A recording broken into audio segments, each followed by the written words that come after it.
Hello friends, welcome back to our channel RL learning classes. एक बार मैं फिर से आप सभी के सामने हाजिर हूँ एक नया और स्पेशल टॉपिक लेकर आप सभी के सामने, जो आप सभी के लिए बहुत ही इंपॉर्टेंट है। जनरली एग्जाम जो टीचिंग के एग्जाम देते हैं उसमें तो ये आता है, लेकिन जनरली एग्जाम में नहीं पूछा जाता। लेकिन हम सबकी जानकारी के लिए बहुत जरूरी है कि हमारे क्या क्या अधिकार है, क्या क्या चीजें हैं। तो ये टॉपिक आज हम पढ़ेंगे। उससे पहले मैं आपसे माफी चाहूंगा कि मेरा काफी दिन से वीडियो नहीं आया। तो एक्चुअली हम लोग रेगुलर वीडियो नहीं डाल पा रहे थे क्योंकि लॉकडाउन भी था और ऊपर से तबीयत भी नहीं ठीक थी। ठीक है, लेकिन अब हम जल्द से कोशिश करेंगे कि ज़्यादा से ज़्यादा वीडियो आप सभी के सामने जल्द से जल्द आए। ठीक है, तो चलिए वीडियो पे आते हैं और टॉपिक स्टार्ट करते हैं। आज का टॉपिक हमारा आरटीई एक्ट आरटीई एक्ट 2009, शिक्षा का अधिकार अधिनियम, इसको हम लोग हिंदी में बोलते हैं। ये क्या चीज़ है? तो ये बोला गया है कि पहले जो हमारी शिक्षा थी, शिक्षा को हम लोग एक मौलिक अधिकार नहीं माना जाता था, शिक्षा का अधिकार। तो उसमें कंसेशन किया गया, उसमें एक क्या बोलते हैं, उसका एक रूपरेखा तैयार की गई है। रूपरेखा में क्या क्या चीजें बोली गई उसके बारे में हम लोग जानेंगे। तो पहले बेसिक से जानते हैं क्या है ये। तो आया कब ये?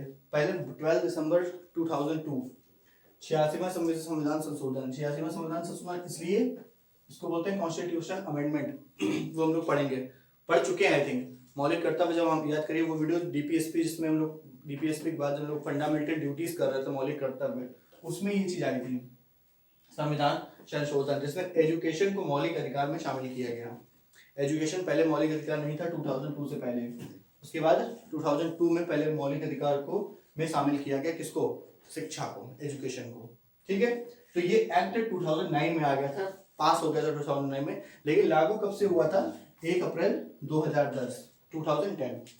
क्यों? क्योंकि आप सभी को पता होगा कि सीबीएसई अपना या आईसीएसई जो भी पैटर्न है वो 1 अप्रैल टू 31 मार्च तक चलता है उनका सेशन। तो 1 अप्रैल इसीलिए यहाँ से लागू हुआ था। समझ गए होंगे आप सब इतना। आर्टिकल 21A जो हम लोग के मौलिक अधिकारों का है, जो हम लोग मौलिक अधिकार पढ़ चुके हैं, कहाँ से कहाँ तक? आर्टिकल 12 से लेकर आर्टिकल 35 तक हम लोग पढ़ चुके हैं। Article 12 to article 35। तो उसमें 21A जो स्वतंत्रता का अधिकार हम लोग में दिया हुआ है 19 से 22 तक, उसमें 21A में दिया गया 6 से 14 साल के बच्चों के लिए निःशुल्क एवं अनिवार्य शिक्षा। ठीक है, यहां मैं लिख देता हूं, इनको बोल दिया गया था निःशुल्क एवं अनिवार्य शिक्षा। ठीक है, और अब ये बताइए आर्टिकल 45 में ये 3 to 5 इयर्स के बच्चे कौन से दिए गए?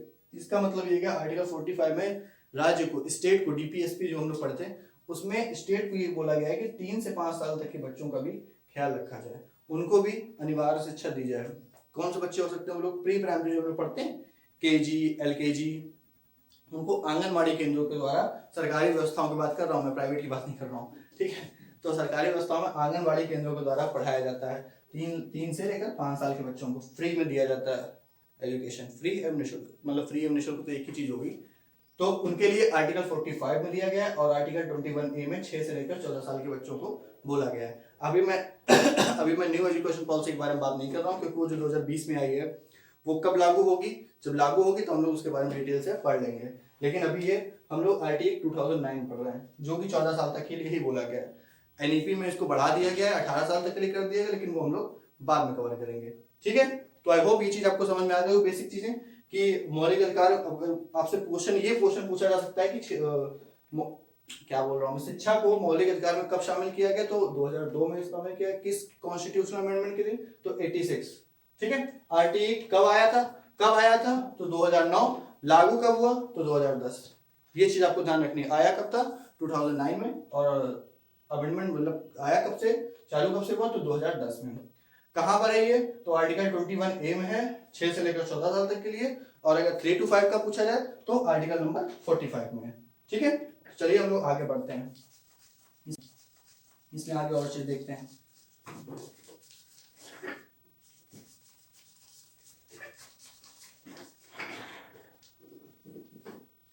ठीक है, अब हम लोग देखते हैं एलिमेंट्री एजुकेशन है जो हम लोग पढ़ते हैं, एलिमेंट्री एजुकेशन जिसको बोलते हैं हम लोग, एलिमेंट्री एजुकेशन। एलिमेंट्री एजुकेशन जिसको बोलते हैं प्रारंभिक शिक्षा, हिंदी में बोलते हैं इसको प्रारंभिक शिक्षा। ये कितने प्रकार की होती है? तो ये बेसिकली 2 टाइप्स की होती है। 2 टाइप्स में होती है, एक जिसको हम लोग बोलते हैं प्राइमरी एजुकेशन, और जो होती है 1 to, या मैं इसको 2 ना बनाऊं, 1 से लेकर 5 साल, 5 साल नहीं, 1 से लेकर 5 तक क्लास के बच्चों के लिए होती है। और उसके बाद एक होती है अपर प्राइमरी, या इसको हम लोग कई जगह पर जूनियर भी बोलते हैं।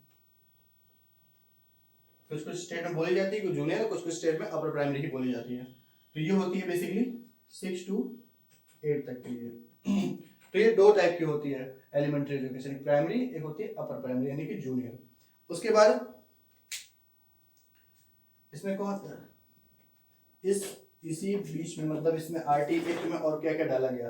तो पहला चीज तो उसमें कुछ ये चीज डाला गया कि no detention policy, no detention policy. अभी क्या होता है नो डिटेंशन पॉलिसी? इसको बोला गया है कि कोई भी शिक्षक क्लास 8 तक फेल नहीं करेगा किसी भी बच्चे को, किसी भी स्टूडेंट को। कोई भी टीचर, उसकी जो एलिमेंट्री एजुकेशन है, उसमें ये वर्ड लिखा था एलिमेंट्री एजुकेशन। तो एलिमेंट्री एजुकेशन बेसिकली 2 टाइप की होती है, प्राइमरी और अपर प्राइमरी, यानी कि 1 से लेकर 8 तक। तो अगर कोई बच्चा पढ़ रहा है 1 से लेकर 8 तक में, तो उसको पहली चीज बोली गई कि 8 तक फेल नहीं किया जाएगा, ठीक है। अगर वो पढ़ने में कमजोर है, नहीं पढ़ पा रहा है, या उसका मन नहीं लगता है, उसके नंबर कम आते हैं, फिर भी उसको फेल नहीं किया जाएगा, उसको प्रमोट किया जाएगा।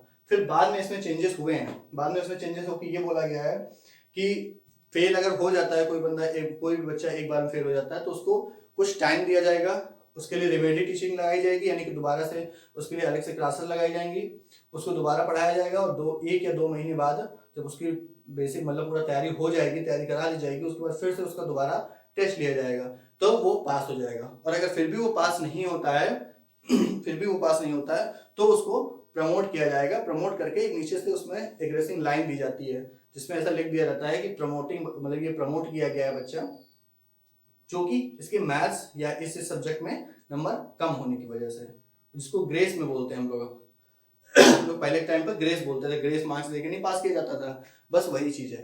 तो फिलहाल यही है कि अब नई एजुकेशन पॉलिसी में क्या होता है वो हम आगे देखेंगे, बट अभी इसमें यही है कि नो डिटेंशन, यानी कि 8 तक किसी भी बच्चे को फेल नहीं किया जाएगा, ठीक है। उसके बाद इसमें जैसा कि मैंने अभी बताया, जो चीज इसमें अमेंडमेंट का हुआ, ये हुआ 2019, जो अभी मैंने आपको बताया, ठीक है। इसमें 2 अमेंडमेंट किए गए, एक 5th तक किया गया है और एक 8th तक किया गया है, ठीक है। 8th तक में तो मैंने अभी आपको बता दिया। 5th वाले में ये है कि वो स्टेट गवर्नमेंट के ऊपर छोड़ दिया गया है। स्टेट गवर्नमेंट के ऊपर छोड़ने का मतलब ये है कि पहली बार अगर बच्चा पास हो नहीं हो पाता है, फेल हो जाता है किसी वजह से, तो दोबारा उसको मौका दिया गया, रेमेडी टीचिंग कराएगी, फिर भी अगर वो पास नहीं होता है तो वो स्टेट गवर्नमेंट के ऊपर छोड़ दिया जाता है। अगर स्टेट गवर्नमेंट चाहे तो उसे अगले क्लास में भेज सकती है, अगर ना चाहे तो उसे फेल भी कर सकती है, उसे आगे क्लास में नहीं जाने दिया जाए, उसको दोबारा उसी क्लास में पढ़ने को कहा जाए, ठीक है। तो स्टेट गवर्नमेंट के ऊपर छोड़ दिया गया। 8th वाला मैंने आपको बता ही दिया आपको भी। तो इतना आप सब समझ गए होंगे RT8 क्या होता है, मैंने आपको स्टार्टिंग से बता दिया, एलिमेंट्री एजुकेशन कितने प्रकार की होती है वो बता दिया। अब इसमें क्या क्या प्रोहिबिट्स हैं उसको हम देख लेते हैं, ठीक है, चलिए।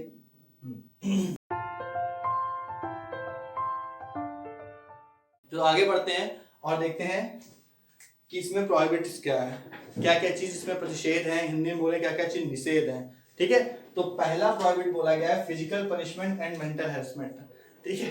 तो जो हम लोग के टाइम पे जो बचपन में होता था कि जो मुर्गे बना दिया जाता था हम लोगों को, या डंडे चलाए जाते थे, उसको बोलते हैं फिजिकल पनिशमेंट। तो अब के टाइम पर मतलब ये RT एक्ट आने के बाद फिजिकल पनिशमेंट अब नहीं दिया जा सकता है किसी को भी, ठीक है। हम लोग बचपन में तो बहुत खाए हैं। तो फिजिकल पनिशमेंट और मेंटल हैरेसमेंट ये भी एक चीज है, खाली फिजिकल पनिशमेंट नहीं, किसी चीज को होता है ना कि घूर देता है आदमी, जैसे बोलते हैं ना कि किसी बच्चे को तुम घूर के देख नहीं सकते हो, वो भी एक मेंटल हैरेसमेंट कहा जाता है। तुम्हारी कोई भी ऐसी एक्टिविटी जिससे उसको फिजिकल पनिशमेंट नहीं हो रही लेकिन वो मेंटल हैरेसमेंट में जा रहा है, डिप्रेशन में जा रहा है किसी भी तरह से बच्चा, तो वो भी मेंटल हैरेसमेंट में आता है।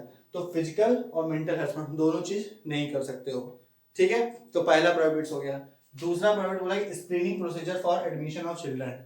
तो किसी भी चिल्ड्रन का एडमिशन के टाइम पर जो उसके माता पिता का इंटरव्यू होता था या उस बच्चे का इंटरव्यू लिया जाता था, टेस्ट लिया जाता था जिसको बोलते थे, तो वो अब नहीं होगा, उसको अब कैंसिल कर दिया गया है। स्क्रीनिंग किसी प्रकार की स्क्रीनिंग नहीं होगी। कैपिटेशन फी उच्च शिक्षा के लिए है, मतलब जो हाई लेवल के कॉलेज होते हैं उसमें है कि आप किसी मुनाफे के लिए मतलब उसमें किसी चीज का इस्तेमाल नहीं कर सकते। जैसे लोग नहीं डाल देते हैं कि फीस के अलावा ये चीज की एक्टिविटी है, खेल कूद एक्टिविटी है, लाइट बिल और सब बेंच वगैरह की सबकी पैसे जोड़, तो वो फालतू के मुनाफे के लिए आप नहीं कमा सकते। आप सिर्फ जो मिनिमल फीस हो सकती है उसको ही सिर्फ आप अप्लाई कर सकते हैं, ऐसा बोला गया हाई लेवल को। भाई 1 से 8 तक की तो फ्री है, लेकिन 9 से लेकर 12 तक में ऐसा ये चीज बोली गई है, कैपिटेशन फी आप नहीं ले सकते, ये प्राइवेट से है। उसके अलावा प्राइवेट ट्यूशन बोला गया भाई टीचर्स। तो जो लोग गवर्नमेंट स्कूल के टीचर हैं तो वो कोई प्राइवेट ट्यूशन नहीं पढ़ा सकते हैं किसी भी प्रकार का, ना अपनी कोचिंग खोल सकते हैं, ना वो स्कूल के बच्चों को ये चीज़ में मजबूर कर सकते हैं कि नहीं भाई पेड़ के पीछे आ जाना या फलानी जगह आ जाना और हमसे ट्यूशन ले लेना, हम अब तुमको पास करा देंगे। जो होता था ना बचपन में, डर रहता था कि अगर इस टीचर से नहीं पढ़ेंगे तो प्रैक्टिकल के नंबर इसके पास हैं 30 या 40 नंबर जो भी इसके पास होते हैं, नहीं पढ़ेंगे तो कहो वो 30 में से नंबर कम दे दे, तो ऐसा कुछ नहीं होगा। ठीक है, तो प्राइवेट ट्यूशन को मना कर दिया गया। अगला बोला गया running of schools without recognition, किसी भी रिकॉग्निशन के बिना आप स्कूल को चला नहीं सकते हैं। जैसे बोला गया कि आपका मन आया चलो स्कूल ही खोल लेते हैं, ठीक है, स्कूल खोल के बैठ गए, स्कूल चलाने लगे, ऐसा नहीं कर सकते हैं। ठीक है, ये प्रोहिबिट है आईटी एक्ट में। कहने का मतलब ये कि वो एफिलेटेड होना चाहिए, UP board, CBSE board, ICSE board, किसी भी बोर्ड से एफिलेटेड होगा। जब तक एफिलेटेड नहीं होगा तब तक आप उस स्कूल को चला नहीं सकते हैं। ठीक है, तो ये पांचों प्रोहिबिट्स आप आई थिंक आप सभी को समझ में आ गए होंगे। एक बार मैं दोबारा रिवाइज कर देता हूँ। कोई फिजिकल और पनिशमेंट और मेंटल हैरेसमेंट नहीं कर सकते हैं। दूसरा, स्क्रीनिंग प्रोसीजर नहीं ले सकते हैं आप, किसी भी बच्चे का टेस्ट नहीं ले सकते हैं, उसको स्कूल में एडमिशन, किसी भी तर्ज पर आप स्कूल में एडमिशन देने से किसी भी बच्चे को मना नहीं कर सकते हैं। ठीक है, इवन अगर वो फीस भी जमा करने को तुरंत तैयार नहीं है। ये मैं सारे गवर्नमेंट स्कूल की बात कर रहा हूँ। ठीक है, मेनली गवर्नमेंट स्कूल में ये कंफर्म है। प्राइवेट स्कूल का थोड़ा सा चेंज होता है कि उसमें उनके खुद के भी थोड़े से होते हैं रूल्स, तो उसमें नहीं। गवर्नमेंट स्कूल में सारे, ठीक है, अगर आपके पास फीस नहीं भी है, फीस तो चले लेते भी नहीं है या कोई भी चीज नहीं ले सकते हैं, ठीक है, तो वो नहीं मान सकते हैं। उसके बाद कैपिटेशन फी जैसे मैंने आपको बताया कि फालतू के नहीं ले सकते हैं, प्राइवेट ट्यूशन नहीं पढ़ा सकते हैं, और किसी भी बोर्ड से एफिलिएटेड हुए बिना आप स्कूल नहीं चला सकते हैं कि खाली बैठे हैं चलो भाई स्कूल ही खोल लेते हैं चलाया शुरू करते, वो नहीं कर सकते हैं। अब इसके अलावा अदर पॉइंट्स क्या क्या हैं, तो बोला गया free education means that any child admitted in the school will not be required to pay any kind of fee or expenses। यानी कि जो फ्री एजुकेशन का मतलब क्या होता है कि आपके स्कूल में जो भी बच्चा पढ़ने आएगा उससे आप किसी भी प्रकार का कोई भी शुल्क नहीं ले सकते हैं, कोई भी शुल्क नहीं ले सकते हैं। अगर यहाँ पर फॉर एग्जांपल अगर मैं लिख दूं कि जैसे होता है ना यूनिफॉर्म के रूप में पैसे ले लिया, भाई आदमी होता है ना कि फीस तो ले नहीं सकते हैं तो क्या कहते हैं यूनिफॉर्म लेनी है उसके पैसे दे दो, या पेन पेंसिल के हो गए, ठीक है, बुक्स के, ठीक है, किसी भी प्रकार की कोई शुल्क नहीं ले सकते आप किसी भी चीज की। अगर कोई लेता है तो वो दंडनीय अपराध माना जाएगा, उस पर केस हो सकता है, उस स्कूल पे बंद किया भी जा सकता है आगे चल के। ठीक है, तो किसी भी प्रकार का कोई भी फी और एक्सपेंसेस नहीं ले सकते हैं। दूसरा बोला है it implies an education which is free from anxiety stress. आपको ऐसी एजुकेशन प्रोवाइड करनी है जो एंजाइटी, स्ट्रेस और फियर, जिसमें डर भी ना हो, कोई स्ट्रेस ना हो, कोई भी किसी चीज की प्रॉब्लम ना हो, आराम से आप उसको पढ़ा सकते हैं, आराम से उसको दे सकते हैं। ठीक है, उसके बाद मोस्ट इंपॉर्टेंट पॉइंट ये है कि इंडिया 135 नंबर की कंट्री बना है जिसने एजुकेशन को फंडामेंटल राइट में डाला हुआ है। फंडामेंटल राइट माना जाता है हमारे यहाँ, तो 135वीं कंट्री है। तो आप समझ सकते हैं कि टोटल कंट्रीज की संख्या कितनी है, आई थिंक 200 के आसपास होगी, और 135वीं कंट्री बनी थी। इससे पहले 134 कंट्री ऑलरेडी फंडामेंटल राइट बना चुकी है एजुकेशन को। आप समझ सकते हैं इंडिया में एजुकेशन की क्या हाल है। ठीक है, चलिए आगे बढ़ते हैं। The RTE of person, the RTE of person, ठीक है, चलो ठीक है, तो the RTE of person with disabilities and until मतलब 18 इयर्स तक। तो जैसा कि अभी एक थोड़ी देर पहले हम लोगों ने पढ़ा था 6 से लेकर 14 साल तक के बच्चों को बोला गया था।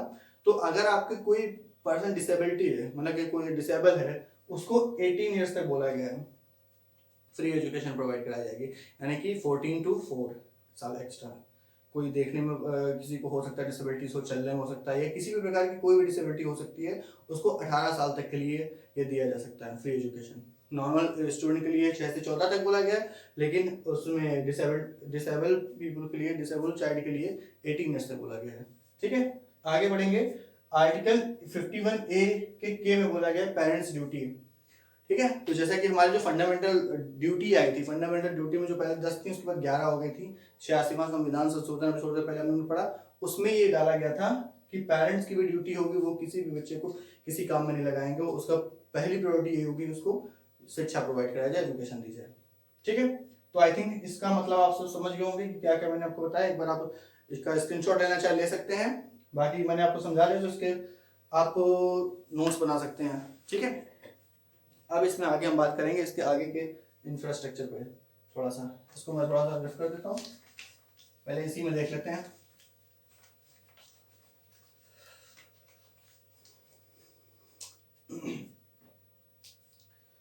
तो एक सेकेंड, तो मैं ये बोलता हूँ कि फर्स्ट से लेकर 5th तक, 1 से लेकर 5वीं क्लास तक के बच्चों का, और ये हो गया 6 to 8 तक, रेशियो क्या होता है। अगर किसी को पूछा जाता है कि बच्चों का और टीचर का रेशियो क्या होता है, तो यहाँ पर होता है 30:1, और यहाँ होता है 35:1। मतलब एक टीचर पे यहाँ पर 35 स्टूडेंट हो सकते हैं, और यहाँ पर एक टीचर पे 30 स्टूडेंट हो सकते हैं, 30 से ज़्यादा नहीं हो सकते। बहुत ज़्यादा अगर हुआ तो दोनों केसेस में 40 तक जा सकते हैं, दोनों ही केसेस में 40:1 हो सकता है। ठीक है, उसके अलावा अब यहाँ पर कोई नहीं हो सकता। 30:1, 35:1 और एक 40:1 मैक्सिमम हो सकता है, इससे ज़्यादा नहीं हो सकता है। ठीक है, कुछ कुछ केसेस में हो सकता है जहाँ पर थोड़ी सी प्रॉब्लम हो टीचर्स वगैरह की, या कोई भी रेयर कंडीशन हो सकता है, कभी कभी कोई बाहर चला जाता है तो उसके भी बच्चे मतलब दे दिए जाते हैं, तो वो मैक्सिमम कंडीशन है। छोटे बच्चों को अटेंशन की थोड़ी ज़्यादा जरूरत होती है, तो यहाँ पर 30:1 का रेशियो रखा गया है। ठीक है, तो आई थिंक इतना आप सब समझ गए होंगे। नॉर्मल पॉइंट्स मैं आपको बता रहा हूँ जो आरटीई एक्ट में बोले गए हैं। ठीक है, अब हम आगे बढ़ते हैं और इसके कुछ पॉइंट्स और फिर और वर्क करते हैं। चलिए आगे देखते हैं। अब कुछ देखते हैं बिल्डिंग के बारे में, बिल्डिंग का इंफ्रास्ट्रक्चर, यानी कि स्कूल की बिल्डिंग की बात कर रहा हूँ, घर की बिल्डिंग की बात, स्कूल की बिल्डिंग का इंफ्रास्ट्रक्चर कैसा होना चाहिए मेनली। तो 1 क्लासरूम फॉर एवरी टीचर, एक सब टीचरों के लिए एटलीस्ट 1 क्लासरूम तो होना ही चाहिए भाई, अलग अलग टीचर का। 4 टीचर हैं स्कूल में या 5 टीचर हैं, तो उनके लिए 5 क्लासरूम तो मिनिमल होनी चाहिए, पहला बोला गया। दूसरा बोला गया separate toilet for girls and boys. ये मेन इंपॉर्टेंट है पॉइंट, कि किसी स्कूल में बॉयज और गर्ल्स के लिए अलग अलग टॉयलेट होनी चाहिए। दूसरा किचन होना चाहिए, एक मिड डे मील जहाँ प्रिपेयर किया जा सके भाई, जहाँ पर मिड डे मील प्रिपेयर किया जाए उसका एक किचन होना चाहिए। प्ले ग्राउंड इंपॉर्टेंट है, कि किसी भी स्कूल में प्ले ग्राउंड होना बहुत जरूरी है, क्योंकि बहुत से बच्चों को हो सकता है पढ़ाई में इंटरेस्ट ना हो, तो वो कहाँ जाएंगे खेलने तो वो खेल में अपना दिमाग लगाते हैं, पढ़ाई से इंटरेस्ट हटा के। और अब जो आरटीई में बोला गया है कि किसी भी चीज़ में इंसान दिमाग लगाना चाहिए, लगा सकता है बच्चा, मतलब इंसानी बच्चा। अगर उसका पढ़ाई में मन नहीं लग रहा है तो ये टीचर की रिस्पॉन्सिबिलिटी बनती है उसको दूसरी चीज में लगे, या तो खेल में हो सकता है उसका दिमाग हो, सबका दिमाग एक जैसा नहीं होता है, तो खेल में भी नहीं लग रहा, हो सकता है उसको म्यूजिक में इंटरेस्ट हो, डांस में इंटरेस्ट हो, तो जिसमें भी इंटरेस्ट होगा टीचर को उसके अकॉर्डिंग उसमें ही इंटरेस्ट को दिलाना पड़ेगा, ये टीचर की रिस्पॉन्सिबिलिटी है। और ये सेफ ड्रिंकिंग वाटर फैसिलिटी, तो ड्रिंकिंग वाटर एक होना चाहिए, जो गाँव जो प्राइमरी स्कूल होते हैं हमारे यहाँ, वो जो हैंडपम्प लगा होता है उसके लिए मेन उसमें अच्छा पानी आता है बोला गया है, और कई कई स्कूल में तो अब आरओ वाटर भी फैसिलिटी मिलने लगी है। तो ये बिल्डिंग का एक इंफ्रास्ट्रक्चर मेनली होना चाहिए। अब आता है कि अब हम लोग के टीचर की बात कर लेते हैं थोड़ी देर, बहुत देर से स्टूडेंट्स की बात हो गई, तो टीचर की थोड़ी बात कर लेते हैं कि teacher minimum number of working days भाई, तो 200 वर्किंग डेज डिसाइड हुआ है। ठीक है, 1 से लेकर 5 तक के प्राइमरी के टीचर्स के लिए, और 220 वर्किंग डे 220 6 to 8 के टीचर्स के लिए डिसाइड हुआ है। एक साल में कितने दिन होते हैं? 365। ठीक है, तो एक 200 वर्किंग डेज ही करने पड़ेंगे, यानी कि 165, ऑलमोस्ट 55 या 60% लमसम आया, बाकी 40 डेज आराम, समझ लो। बड़ी अच्छी नौकरी है कि टीचर की। हाँ, कुछ कुछ जगह पर प्रॉब्लम्स भी हैं क्योंकि ये रिस्पॉन्सिबिलिटी है, लेकिन कुछ कुछ जगह पर फायदे भी हैं। और अगर इसी को अगर वर्किंग डेज के अलावा घंटे में बोला जाए तो 800 घंटे हैं 1 से 5 तक के लिए, यानी कि प्राइमरी के लिए, और अपर प्राइमरी यानी जूनियर के लिए 1000 घंटे हैं साल में। ये साल के घंटे हैं 800 और 1000। हाँ, अगर एक वीक में पूछा जाए तो 45 घंटे हैं, एक वीक में 45 घंटे आपको पढ़ाने होंगे। ठीक है। आप संडे की छुट्टी काट के 6 दिन होते हैं, 6 दिन का 7 या 8 घंटे के हिसाब से आप जोड़ लीजिए। तो अगर 7 घंटे का एक दिन मानते हैं तो 42 से 45 दिन के आसपास आता है।